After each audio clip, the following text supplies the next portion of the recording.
1000 বছর আগে ভবিষ্যৎবাণী করেছেন, যখন উম্মতের মধ্যে 15টি অপকর্ম বেড়ে যাবে, যখন এই মানুষের মধ্যে 15টি অপকর্মের চর্চার প্রতিযোগিতা কম্পিটিশন হবে, আল্লাহ তাআলা ওই সময় মানুষদেরকে সচেতন করার জন্য, সঠিক রাস্তায় নিয়ে আসার জন্য, পরকালকে স্মরণ করিয়ে দেওয়ার জন্য দুনিয়াবি, আসমানি, জমিনি বিভিন্ন বালা মুসিবত দিয়ে সংকেত দিতে থাকতেন। বিশেষ করে এই 15টি নির্দিষ্ট ভয়াবহ চরিত্র যখন মানুষের মধ্যে দুরারোগ্য হিসেবে দেখা দিবে, যত বালা মুসিবত রয়েছে এর মধ্যে অন্যতম পূর্বাভাস, এই প্রাকৃতিক দুর্যোগ, ভূমিকম্প শুরু হয়ে যাবে। গত সপ্তাহে আলোচনা করতে যে অন্যান্য প্রাকৃতিক দুর্যোগ আরম্ভ হওয়ার 20 দিন, 15 দিন, 1 সপ্তাহ আগে পূর্বাভাস দেওয়া হয়, মানুষ সতর্ক দেওয়া হয়, নিরাপদ স্থানে আশ্রয় নেওয়ার জন্য সংকেত দেওয়া হয়। কিন্তু ভূমিকম্প এমন এক প্রাকৃতিক দুর্যোগ,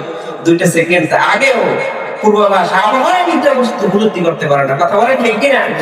বলতেছিলাম 15টি অন্যায় যখন সমাজে তখন আল্লাহ তাআলা ভূমিকম্প দিয়ে জমিনের মানুষকে সচেতন করবেন এবং পরকালকে স্মরণ করে দিবেন। কথা বলে ঠিক কিনা? সম্মানিত উপস্থিতি, সময় সংক্ষিপ্ত, জুমায় আলোচনাটা অজমাবিরের সময় না, এই জন্য খুব সংক্ষেপ করে গত সপ্তাহে 15টার মধ্যে আপনাদের সামনে আমি 3টা বলার চেষ্টা করেছি। চতুর্থ নম্বরে যে খারাপ অভ্যাস, মানুষ যাকাত দেওয়া বন্ধ করে। যাকাত কি জিনিস? যাকাত আল্লাহ তাআলা কেন ফরজ করেছে? যাকাতের উদ্দেশ্য কি এটা মানুষ বুঝবে না।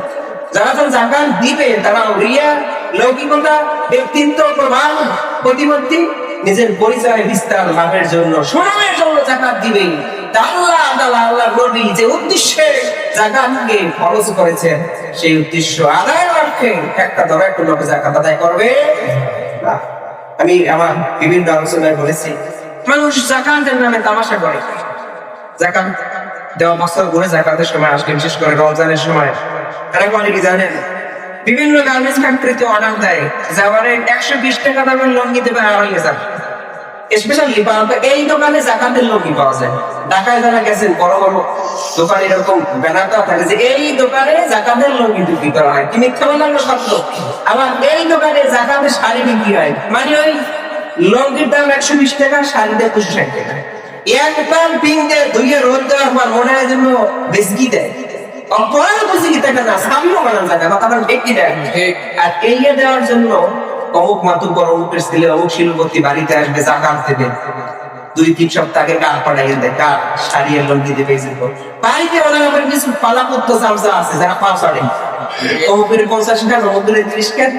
সেই চামচার আবার পাওয়া লাগে 120 থেকে আপনার 3 দিন।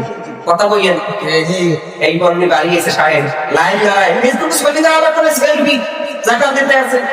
বিশাল ব্যাপার স্যাপার, বয়োবৃদ্ধ অসহায় মানুষদের পুঁজি করে নিজের বলায়পন্থী ভিত্তি বিস্তার করার জন্য যাকাত নামক একটা ফরজ বিধানের সাথে তামসা করে আলা মানুষের সংখ্যা বাংলার জমিনে বাড়ার সাথে সাথে আসমানি জমিনে বালা মুসিবত কমছে না বাড়ছে। আরে এই যে বিগত প্রায় 15 দিনের মধ্যে কমসে কম উপলব্ধি করতে পারি আর না পারি 10 বার ভূমিকম্প হয়েছে।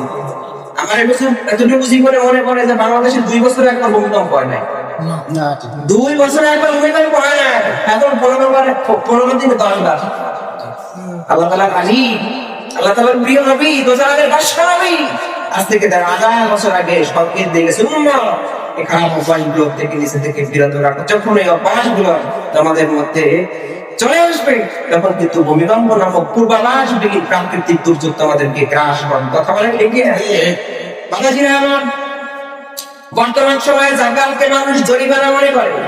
কথা বল, যাকাতের ওয়াজ করে বুঝে যে হুজুর কাজ কি করে মালিকা, আর মসজিদের বেতন না, ইনকাম তো করেন না, বুঝেন না, নিজের টাকায় মেধা খাটাইয়া শিক্ষাগত যোগ্যতা অর্জন করে সরকারি চাকরি নিছি, টাকা কামাই করতে কি লাগে বুঝি। আমি তো একটা সালাম আলাইকুম টাল দেন, আমি তো খাইয়াও জানার 500 টাকা হাদিয়াও রইয়া যান। রমজান মাসে নামাজ পড়ে, তাহলে বলে 20-25 হাজার টাকা নিয়ে যান হুজুর, খাওয়া কামাই করি না, মাথার গান পায়ে পাড়ায় ইনকাম করি, ব্যবসা করি, দোকান দেই, রাত জাগা পরিশ্রমের সম্পদ যাকাতের ওয়াজ করে হুজুর। আবার আমার নামে তোমার দেয়, অপবাদ দেয় যে এই দেশে কোনো হুজুর মানুষকে দাওয়াত করে খাওয়ায় না, হুজুর মিলাদ করায় না, হুজুরের মা বাবা মারা গেলে মানুষকে খাওয়ায় না, খালি পরের বাড়ি খাইয়া বেড়ায়, মাথা করে ঠিক কিনা। হুজুর যারা আছি, আলেম ওলামা যারা আছি, মানুষ আমাদের দিকে অনবরত যন্ত্র নিয়ে সবসময় সার্বক্ষণিক ভাবে পর্যবেক্ষণ করে, তিনটি কোথায় পাওয়া যায় মনে করেন একটু আস্তে আস্তে হাঁটি রাস্তায়, পরের বাড়ি মাংনা পাউন্ড পাইয়া কি খাওয়া লাইনে খাইছে আনতেও পারে না। যদি একটু দ্রুত যাই কোথায় জানি দাওয়াত আছে, টাইম চাই কি করতে হবে তো ভাই কথা কর।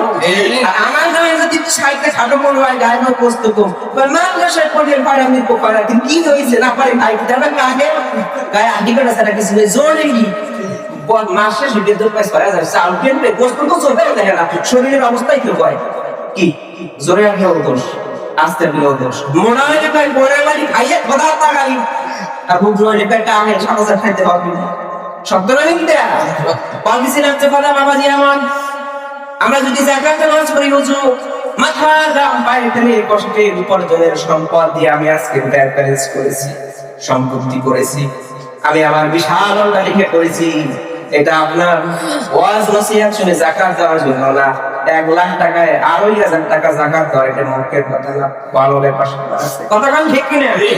সম্মানিত উপস্থিতি, আজকে যারা যাকাতকে জরিমানা মনে করে মুসা আলাইহিস সালামের সাথে ভাই কারুনকে যখন পয়গম্বর মুসা আলাইহিস সালাম যে বললেন কারুন আল্লাহ তাআলা যাকাত খরচ করেছে, তোমাকে আল্লাহ তাআলা অনেক সম্পদ দিয়েছে, অগণিত সম্পদ দিয়েছে, আনলিমিটেড সম্পদ তোমাকে দিয়েছে, আল্লাহ তাআলার অনুগ্রহে তুমি সম্পদের মালিক হয়েছো, আল্লাহ তাআলা তোমার এই সম্পদের মধ্যে গরিবের হক রেখেছেন, হিসাব করে করে শরীয়তি বিধান অনুযায়ী আল্লাহর হুকুম অনুযায়ী তুমি যাকাত দিয়ে দাও।